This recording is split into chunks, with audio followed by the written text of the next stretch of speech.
Extra, extra, think all about it. Extra, extra, think all about it. Every child in the United States of America deserves to read and rise. And not just in the United States of America's communities' eyes. Every child in the United States of America deserves to read and rise. To be successful in this 21st century world and thrive, every child in the United States of America deserves to read and rise. And not read to just get by, but read to really have a chance at their 21st century piece of the pie. So we've come together again today to encourage an ongoing US of A way. Parents and caregivers all cultivating literacy every single day. And oh yeah, every middle school child in the United States of America going to and completing college, by the way, because parents and caregivers across the United States of America are all cultivating literacy every single day. Good afternoon, everybody, and welcome into the Robinson home here in Houston, Texas. We are in my office here in my home, and I want to welcome you for our third session on Parent Caregivers Read Alouds plus Text Talk. My name is John Robinson. I am the Director of Education for the Houston Area Urban League here in Houston, Texas.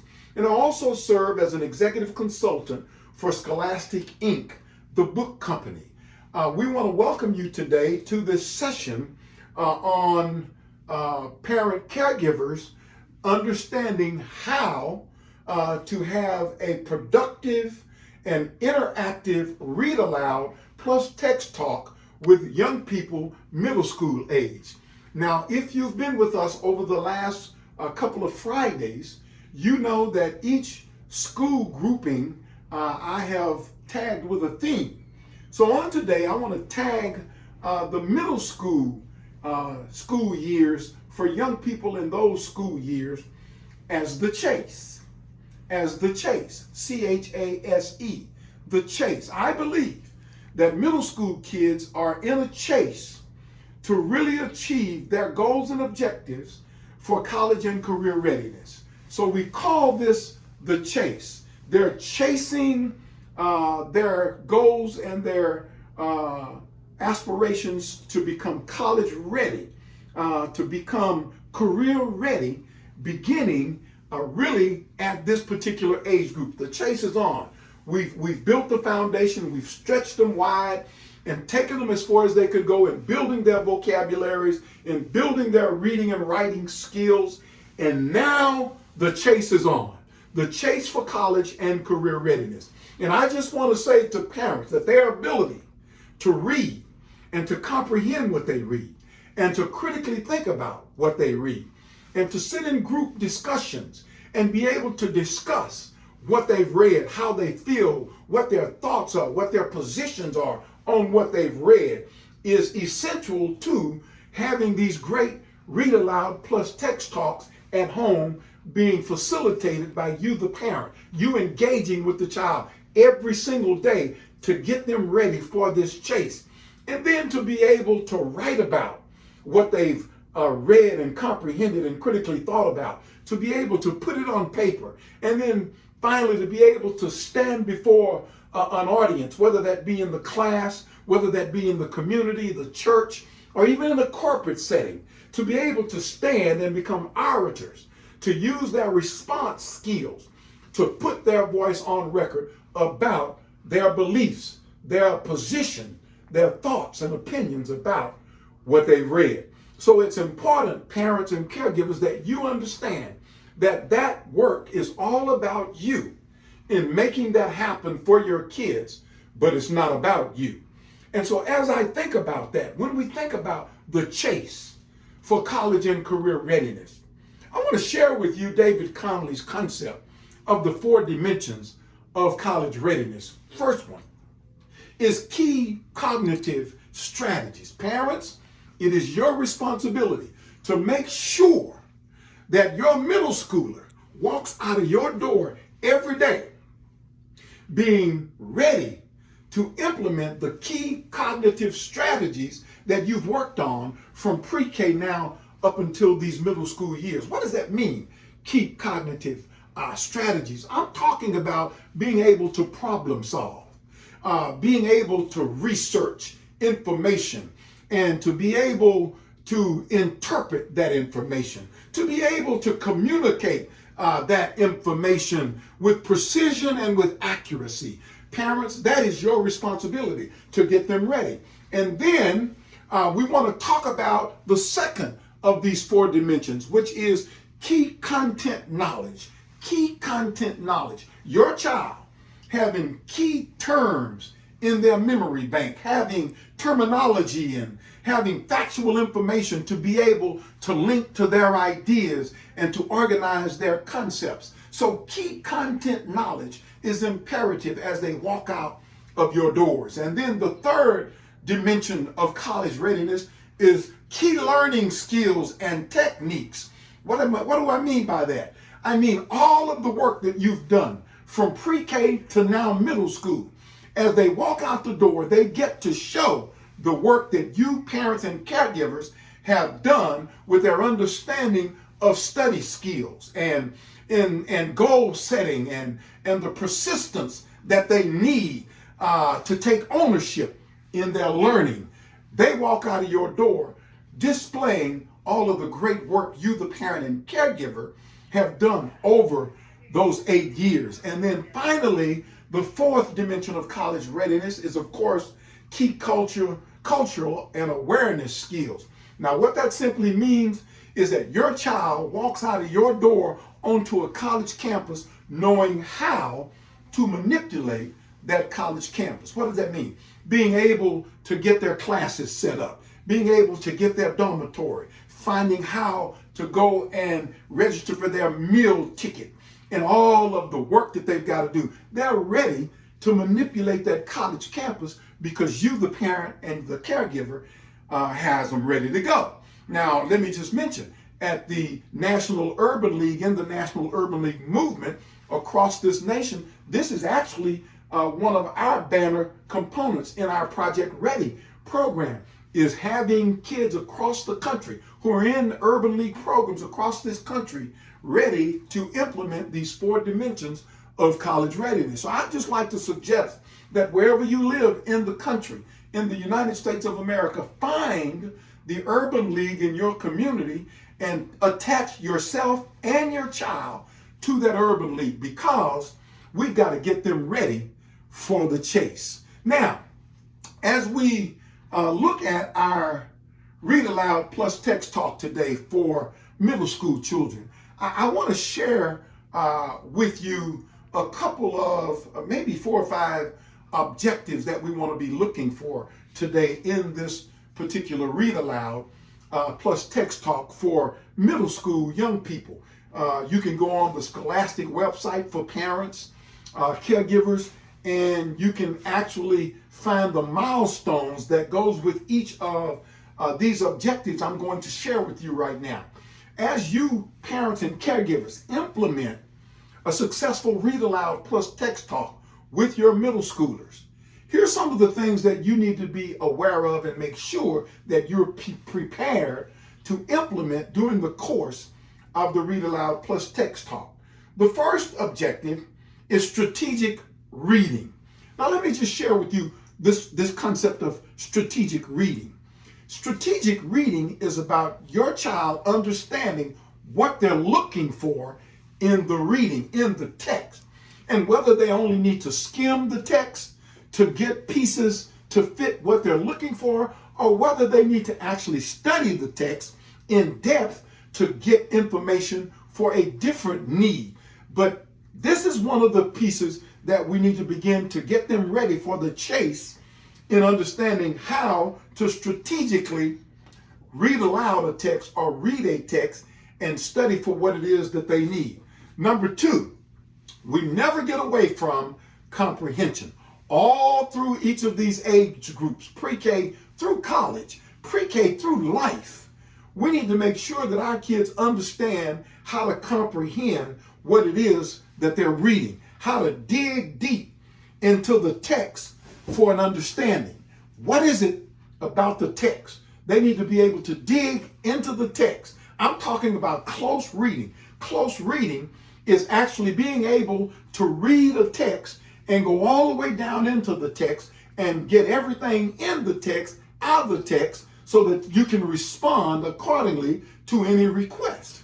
Number 3, we want to make sure, and we never get away from this one, vocabulary.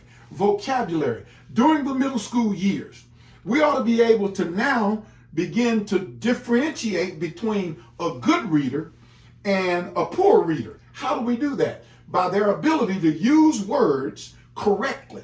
So vocabulary continues to be a mainstay in a read aloud plus text talk. And then number 4, speed reading. We want to start working with our kids speed reading. Reading lots of texts, parents, caregivers, that your kid can understand, can comprehend. Texts that are easy for them to read. They can build their speed and be able to read faster, looking for what they need, skimming for what they need. So we want to be able to build speed in their reading. And then finally, writing skills. Writing skills. Now, I want to share with you 3 thoughts about writing, because when you think about writing, you understand that reading and writing go together. And when you're able to do a read aloud plus text discussion, text talk with your middle school child and have a great discussion, here's what happens when they write from that read aloud plus text talk. When they write, they're able then to begin to enhance their comprehension. Why? Because reading and writing go together. And the more you write about what you read, you begin to build a better understanding of what it is that you read. Now you're able to write about it. Does that make sense? Yeah. And then the second thing is it improves their ability to answer the questions that are going to be asked about the writing, about the reading. When they write continually about what they've read, it builds their comprehension skills, it builds their skills to be able to answer questions, and finally it improves their ability to research new topics. And so I want to suggest to you today that each of our kids in the middle school years is beginning their chase for college and career readiness. And parents, it is incumbent upon you to make sure they walk out of your doors ready to go. You do know that all of our families, our kids, live in 2 registers. One is public and the other is private. And what you do in the private register with your child as a parent caregivers, what you do in your private register will come out in the public register. And all of the great work that you've done with your middle schooler, when they walk out of your door, they're ready for the chase. And just let me say to you that from middle school on, the chase is really on. The chase is legitimate. And so, as we get into our read aloud today, I want to suggest to you that we're going to continue working from Scholastic's ID solution. Now, as I said, I believe ID is the recipe for success for kids across this nation. Let me tell you why. It's built around 4 social platforms that every child in this country needs to be able to master. Number one platform is defining self. Now, until a child, a middle schooler, a high schooler, or an adult for that matter, until we're able to define ourselves, in other words, until we're able to know who we are for ourselves, we don't scratch our head when it doesn't itch. We don't jump when we haven't been stuck because we know who we are. We're not letting other folks define us for ourselves because we know who we are. When we can define ourselves for ourselves, second platform, we then become resilient. Now, resilience simply means that you're able to handle yourself in any setting you find yourself. And when you can define yourself and become resilient, you're then ready to begin to engage others, engage your contemporaries around the same platforms of defining self and becoming resilient. and engaging others. And then finally, we're ready to build capacity. What does that mean? That means that the chase is over. Our kids are ready to go into a college and to build a platform around how to solve problems on that college campus. They are building agendas for issues on a college campus that solves problems that makes everybody on that college campus a better person. And so as we look at the ID selection today, I want to share with you today that I am going to read one of the poems from Tupac Shakur's The Rose That Grew from Concrete. The Rose That Grew from Concrete. Now, Tupac Shakur, as many of you know, was born in East Harlem, New York, and began to write this collection at about the age of 19. And I'm going to move around and take my seat so that I can read the selection from the book, the trade book, from the collection of trade books from ID that I've chosen, which is going to be this one. And I just want to share with you some of the things about this particular book. This book was written by, of course, Tupac Shakur.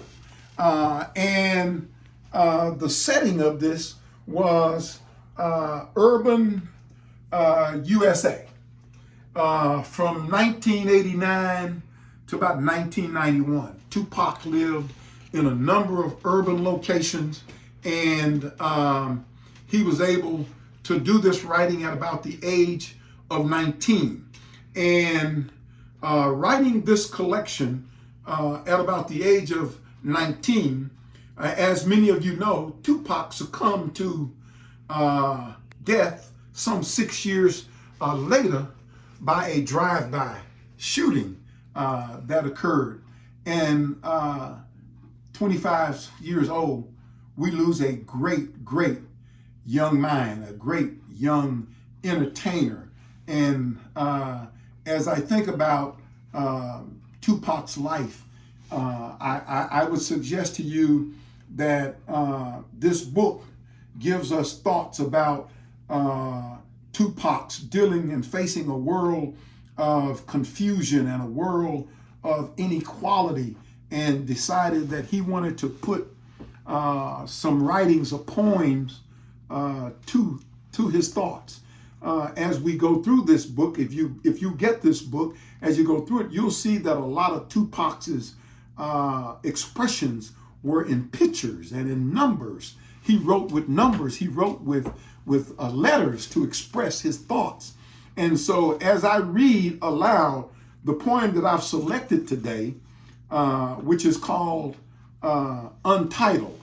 It's called Untitled. And as you can see in the book, on the right-hand side, we have Tupac's actual handwritings. And all through this book, you will be able to, if you ever get this book, you'll be able to see Tupac's way of writing. He wrote with pictures. He wrote with letters and numbers to express his thoughts. And it's just a wonderful, wonderful, wonderful book. As you can see, some of the work that he did here. And what Scholastic has done with this book is they put Tupac's actual writings on the left-hand side of the page, and then on the right-hand side, they typed out the actual words to his handwriting so that it could be even clearer for those of us who live. But anyway, let me just share with you the poem today. And as I read this poem, what I'd like for you to do, parents, is have questions ready for your middle schoolers about a poem like this. Now, here's what I want you to be able to do as I read this poem today. I want you to think about how can another person's thinking give power to your own thinking? That's the question I want to ask today. How can another person's thinking give power to your thinking? How deep, as we listen to Tupac's pain, to Tupac's thoughts and feelings about inequality, about contradiction, about the difficulties of young life at the age of 19. How deep, ask your child, if they can understand these terms. Make them look them up. How deep are the roots of inequality? How deep, how different, to what degree of difference are the roots of inequality? Well, let's listen to the poem. Great poem called Untitled. Listen to the poem with me, and then have a discussion with your child about the poem and their thoughts about the poem. Here's the read aloud. Here's the read aloud. This poem is called Untitled by Tupac Shakur. The poem says, "Please wake me up when I'm free. I cannot bear captivity, where my culture, I'm told, holds no significance. I'll wither and die in ignorance. But my inner eye can see a race," and he put the letter C, and he put the letter C for seeing. He says, "But my inner eye can see a race who reigned as kings in another place. The green of trees were rich and full, and every man spoke of beautiful men and women together as equals." He says, "War was gone because all was peaceful. But now, like a nightmare, I wake to see," and he put the number 2. He says, "But now, like a nightmare, I wake to see that I live like a prisoner of poverty. Please wake me up when I'm free. I cannot bear captivity, for I would rather be stricken blind than to live without expression of mind." Powerful poem. Power. Young man, 19, with a thought so deep. I want you to have a discussion around this poem with your middle school children. And what I want you to do is I want you to find out how lonely, like Tupac. Tupac was so lonely that he took to writing poetry and songs. Your child, how lonely might they be? Even in the midst of all that's going on, ask them, how lonely do you find yourself sometimes? And then you might want to ask the question, would you like to talk about your relationships? And if in those relationships there are any complications. Tupac is expressing the complications in his life. He's talking about the inequalities that he sees as a young person. Did you notice how Tupac used numbers? He used 2 for the number 2C, and different concepts of pictures and numbers and letters he used to express himself in this poem. I want you to talk about with your child how the personal touches affected them that Tupac used in this poem, and how engaging that they feel they were with this poem. How authentic did they feel about the writings of Tupac in this poem? Go back and look at the transitions that took place in this poem. Some great writing in this poem by Tupac. Now, here's what my challenge is going to be to those of you parents and caregivers around the country. I want you to rerun this reading of this poem, and I just may read it again for clarity's sake, and just read it all the way through without stopping. But I want you to take this poem from Tupac and do a read aloud plus text talk with your kid, and then your middle schooler. And then what I want you to do is I want you to pose an essential question to them from this poem. I want you to pose an essential question to them for this poem. And that essential question is simply this: How can another person's thinking, how can another person's thinking give rise or give power to your own thinking? And I want your child to respond to this question in written form. And however they want to approach the audience, the reader, I want them to write an expository writing, or a descriptive writing, or a persuasive writing, or a narrative that speaks to their feelings about how another person's thoughts can actually give power to their own thinking.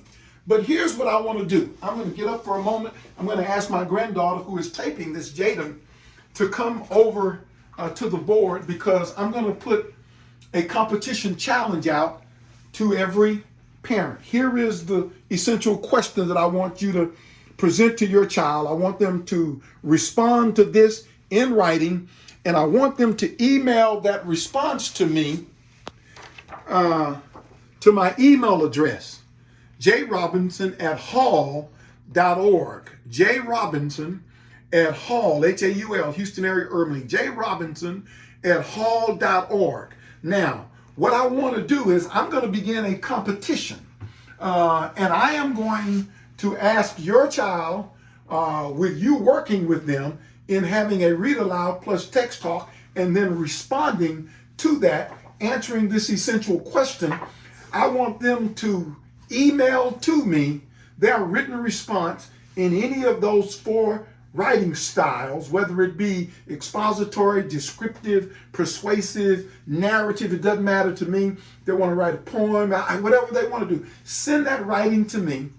And then my team of readers, which is my granddaughter, Jaden, my wife, Sheila, myself, we're hunkered down here in the house, and we will go to work reading. Now, this competition is going to go through April 15th. So you have from today to April 15th.